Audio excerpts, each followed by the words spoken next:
নমস্কাৰ প্ৰিয় দৰ্শক, ভক্তি জ্ঞান টক্সৰ অন্য এটি ভিডিঅ'ৰ মাজলৈ মই সকলোকে স্বাগতম জনাইছোঁ। আজি আমি জানিম ভগৱানক একচিত্তে আমি কিয় ভক্তি কৰিব লাগে, ভক্তি কৰিলে মানুহৰ কি লাভ হয় আৰু ভক্তিৰ সহজ পথসমূহ কি কি।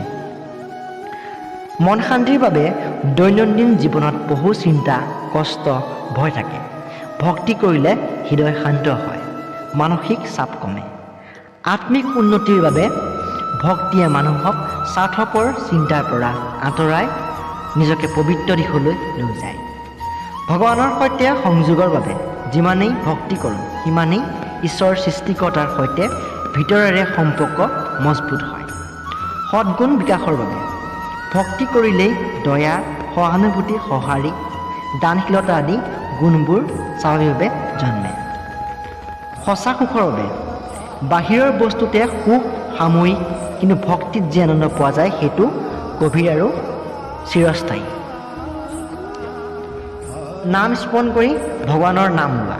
ভগৱানৰ নাম মন্ত্ৰ বা সৰু সৰু কীৰ্তন কৰোঁতে মন পবিত্ৰ হয়, উদাৰ হয়। হৰিনাম জপ কৰা, কৃষ্ণ কৃষ্ণ, ৰাম নাম আদি নামত অসমীয়া শক্তি থাকে। নাম জপ কৰিলে মনত ঈশ্বৰ সদায় সঁচা স্মৰণ হৈ থাকে।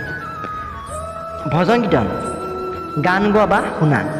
ঈশ্বৰক ধৰি গান গোৱা, ভক্তি সংগীত বা কীৰ্তন শুনাই ভক্তিৰ আটাইতকৈ সহজ মাধ্যম।